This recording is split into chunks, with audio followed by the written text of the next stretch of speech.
ಜೈ ಶ್ರೀರಾಮ್, ಜೈ ಆಂಜನೇಯ. ಎಲ್ಲರಿಗೂ ನಮಸ್ಕಾರ. ಇಂದಿನ ಸಂಚಿಕೆಗೆ ನಿಮ್ಮೆಲ್ಲರಿಗೂ ಪ್ರೀತಿಯ ಸ್ವಾಗತ. ನಾನು ನಿಮ್ಮ ಪ್ರೀತಿಯ ಮೀನಾಕ್ಷಿ ಟಿ.ಎನ್.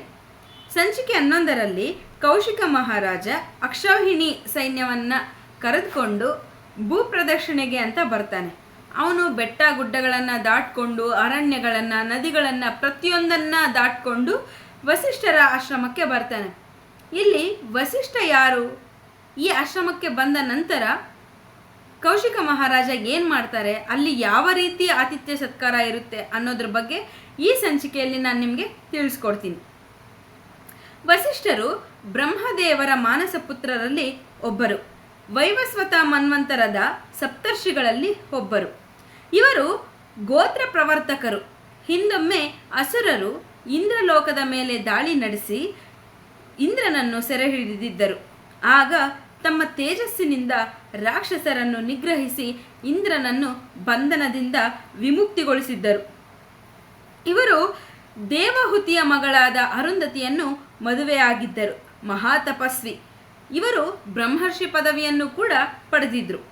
ಇಂತಹ ಮಹಾಮಹಿಮರ ಆಶ್ರಮಕ್ಕೆ ರಾಜ ಕೌಶಿಕ ಬರ್ತಾನೆ. ಆ ಬಂದ ನಂತರ ಏನಾಯಿತು ಎಂಬುದರ ಕಥಾಭಾಗವೇ ಇಂದಿನ ಸಂಚಿಕೆ. ವಸಿಷ್ಠರ ಆಶ್ರಮವು ಬಹಳ ಸುಂದರವಾಗಿತ್ತು. ಅಲ್ಲಿನ ಮರ ಬಳ್ಳಿಗಳಲ್ಲಿ ಬಣ್ಣ ಬಣ್ಣದ ಹೂವುಗಳು ಅರಳಿ ಕಂಪು ಸೂಸುತ್ತಿದ್ದವು.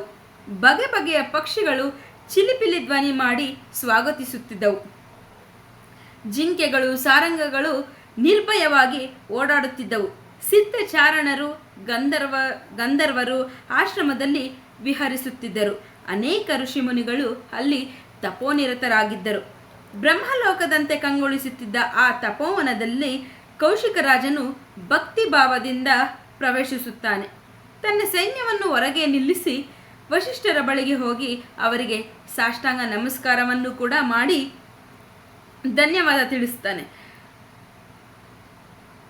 ಈ ವಸಿಷ್ಠ ಮುನಿಗಳು ಕೌಶಿಕ ಮಹಾರಾಜನನ್ನು ಆಶೀರ್ವದಿಸಿ ಸಮೀಪದಲ್ಲೇ ಕುಳಿತುಕೊಳ್ಳೋದಿಕ್ಕೆ ಹೇಳ್ತಾರೆ. ಆಮೇಲೆ ಕುಶಲ ಪ್ರಶ್ನೆ ಮಾಡಿ, ಹೇಗಿದೆಯಾ, ಏನಿದೆಲ್ಲ, ಈ ಭೂಪ್ರದಕ್ಷಿಣೆ ಏನಕ್ಕೆ ಮಾಡ್ತಾ ಇದೆಯಾ, ನಿನಗೆ ಶುಭವಾಗಲಿ ಅಂತೆಲ್ಲ ಹೇಳಿ ಅಲ್ಲಿಯ ಪಕ್ಕದಲ್ಲಿ ಕುಳಿತುಕೋ ಅಂತ ಹೇಳ್ತಾನೆ.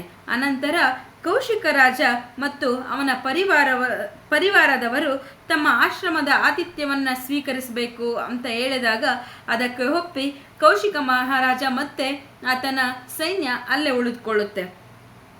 ವಸಿಷ್ಠರು ಈ ಪ್ರತಿಯೊಬ್ಬ ಅಂದರೆ ಸೈನಿಕರಿಗೆ, ಪ್ರಾಣಿಗಳಿಗೆ ಅಂದರೆ ಆನೆ, ಕುದುರೆ, ಪ್ರತಿಯೊಂದು ಪ್ರಾಣಿಗಳಿಗೂ ಹಾಗೂ ಕೌಶಿಕ ಮಹಾರಾಜ ಇವರೆಲ್ಲರಿಗೂ ಸೇರಿ ಆತಿಥ್ಯವನ್ನು ಸ್ವೀಕರಿಸಬೇಕು ಅಂತಂದರೆ ಸುಮ್ಮನೆ ಆಗೋದಿಲ್ಲ. ಅದಕ್ಕೆ ಒಂದು ದೊಡ್ಡ ಪ್ರಯತ್ನನೇ ಆಗಬೇಕು. ಆದರೆ ಇದ್ಯಾವುದೂ ಕೂಡ ವಸಿಷ್ಠರಿಗೆ ಸಮಸ್ಯೆನೇ ಆಗಿರಲಿಲ್ಲ. ಯಾಕಂದರೆ ಆ ಆಶ್ರಮದಲ್ಲಿ ಶಬಲೆ ಎಂಬ ಗೋವು ಒಂದಿತ್ತು. ಗೋವು ಅಂದರೆ ಹಸು. ಒಂದು ಹಸು ಇರುತ್ತೆ.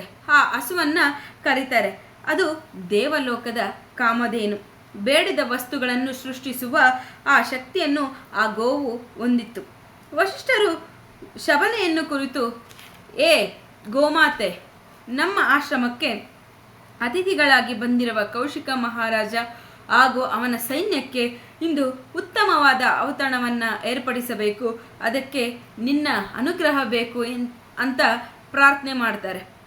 ವಸಿಷ್ಠ ಮಹರ್ಷಿಗಳ ಒಂದು ಕೋರಿಕೆಯ ಮೇರೆಗೆ ಆ ಕೂಡಲೇ ಕೌಶಿಕ ರಾಜ ಮತ್ತು ಅವರ ಎಲ್ಲ ಸೈನಿಕರಿಗೆ ಭಾರಿ ಔತಣಕೂಟವನ್ನು ಆ ಗೋವು ಏರ್ಪಡಿಸುತ್ತದೆ.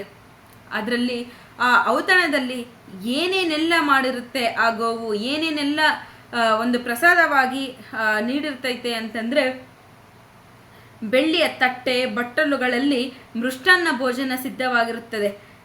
ಹಾಗೆ ಅನ್ನ, ತೊವ್ವೆ, ಪಾಯಸ, ಪಲ್ಯ, ಗೊಜ್ಜು, ಕೂಟು, ಬಗೆ ಬಗೆಯ ಸಿಹಿ ತಿಂಡಿಗಳು, ಜೇನುತುಪ್ಪ, ತುಪ್ಪ, ಹಾಲು, ಹಾಗೆ ಕಬ್ಬಿನ ಹಾಲು, ಪಾನಕ ಮೊದಲಾದಗಳು ಆ ತಟ್ಟೆ ಬಟ್ಟಲುಗಳಲ್ಲಿ ತುಂಬಿ ಹರಿತಾ ಇರ್ತವೆ.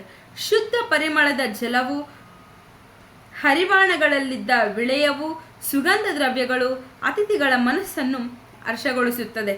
ಈ ಕೌಶಿಕ ಮಹಾರಾಜನು ಸೈನಿಕರು, ರಾಜನ ಸಂಗಡ ಬಂದಿದ್ದ ಅಂತಃಪುರದ ಸ್ತ್ರೀಯರು ಈ ವೈಭವದ ಔತಣವನ್ನು ಕಂಡು ತುಂಬ ಅತ್ಯಾನಂದ ಹೊಂದಿ, ಆ ರಾಜನೊಡನೆ ಬಂದಿದ್ದ ಮಂತ್ರಿಗಳು ಕೂಡ ಪುರೋಹಿತರು ಕೂಡ ಇತರ ಅಧಿಕಾರಿಗಳು ಕೂಡ ಈ ಆತಿಥ್ಯದಿಂದ ಸಂತೃಪ್ತರಾಗ್ತಾರೆ.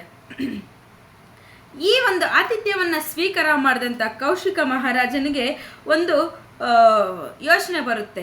ಇಷ್ಟೆಲ್ಲ ನೀಡಿರ್ತಕ್ಕಂಥ ಈ ಗೋವು ಸಾಮಾನ್ಯವಾದ ಗೋವಲ್ಲ, ಇದರಲ್ಲಿ ಏನೋ ವಿಶೇಷ ಇದೆ ಅಂತ ಹೇಳಿ ಆ ಔತಣಕೂಟದಿಂದ ಸಂತೋಷಪಟ್ಟು, ಹಾಗೆ ಈ ಇಷ್ಟೊಂದು ಬಗೆ ಬಗೆಯ ತಿಂಡಿ ತಿನಿಸುಗಳನ್ನು ಮಾಡಿರ್ತಕ್ಕಂಥ ಈ ಹಸು ವಿಶೇಷವಾಗಿರಬಹುದು ಅಂತ ಅಂದ್ಬಿಟ್ಟು ವಸಿಷ್ಠ ಮಹರ್ಷಿಗಳ ಹತ್ರ ಬಂದು ಏನು ಕೇಳ್ತಾನೆ, ಏನು ಮಾಡ್ತಾನೆ, ಮುಂದೆ ಏನಾಗುತ್ತೆ, ಅಂದರೆ ಈ ಆಶ್ರಮದಲ್ಲಿರುವ ಗೋವು ನನಗೆ ಬೇಕು ಅಂತ ಕೇಳಿದಾಗ ಕೌಶಿಕ ಮಹಾರಾಜ ವಸಿಷ್ಠ ಮಹರ್ಷಿಗಳ ಉತ್ತರ ಏನಿರುತ್ತೆ ಅನ್ನೋದ್ರ ಬಗ್ಗೆ ನಾನು ಮುಂದಿನ ಸಂಚಿಕೆಯಲ್ಲಿ ಹೇಳ್ತೀನಿ. ಈ ಸಂಚಿಕೆಯ ಸಾರಾಂಶ ಇಷ್ಟೇ. ಆಶ್ರಮಕ್ಕೆ ಬರ್ತಾರೆ ಯಾರು?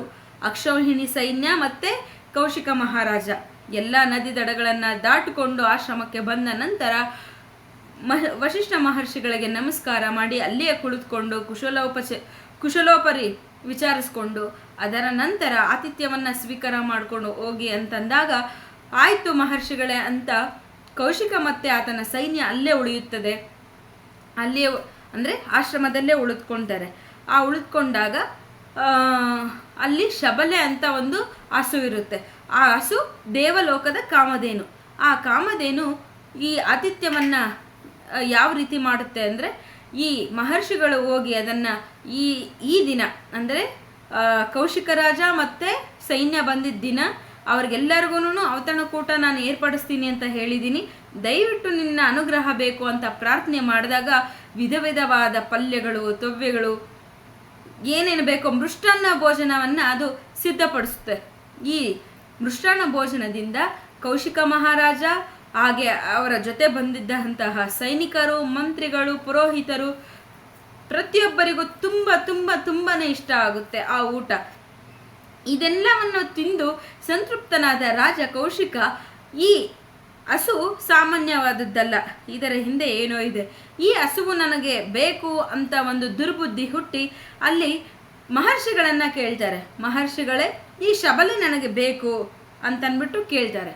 ಆ ಶಬಲೆಯನ್ನು ವಸಿಷ್ಠ ಮಹರ್ಷಿಗಳು ಕೊಡ್ತಾರಾ ಕೊಡಲ್ವಾ ಅನ್ನೋದ್ರ ಬಗ್ಗೆ ನಾನು ಮುಂದಿನ ಸಂಚಿಕೆಯಲ್ಲಿ ನಾನು ನಿಮಗೆ ಸಂಕ್ಷಿಪ್ತವಾಗಿ ತಿಳಿಸ್ಕೊಡ್ತೇನೆ. ಇಲ್ಲಿಗೆ ಈ ಸಂಚಿಕೆಯನ್ನು ಮುಕ್ತಾಯ ಮಾಡ್ತಾ ಇದ್ದೀನಿ. ನನ್ನ ವಿಡಿಯೋಸ್ ನಿಮಗೆ ಇಷ್ಟ ಆಗಿದ್ದರೆ ಲೈಕ್ಸ್, ಕಮೆಂಟ್ಸ್, ಶೇರ್ಸ್ ಏನಾದರೂ ಮಾಡಿ, ಆದರೆ ಸಪೋರ್ಟ್ ಮಾಡಿ ಅಷ್ಟೇ ಕೇಳ್ಕೊಳ್ಳೋದು. ನಿಮ್ಮ ಒಂದು ಲೈಕ್ಸ್ ನನಗೆ ಇನ್ನಷ್ಟು ಸ್ಫೂರ್ತಿಯನ್ನು ತಂದುಕೊಡುತ್ತೆ. ನಿಮ್ಮ ಒಂದು ಕಮೆಂಟ್ಸ್ ನನಗೆ ಇನ್ನಷ್ಟು ವಿಡಿಯೋಸ್ ಮಾಡಬೇಕು ಅನ್ನೋ ಒಂದು ಬೆಂಬಲ ಸಿಗುತ್ತೆ. ಇಲ್ಲಿಗೆ ಈ ಸಂಚಿಕೆಯ ಮುಕ್ತಾಯ. ಧನ್ಯವಾದಗಳು. ಜೈ ಶ್ರೀರಾಮ್, ಜೈ ಆಂಜನೇಯ.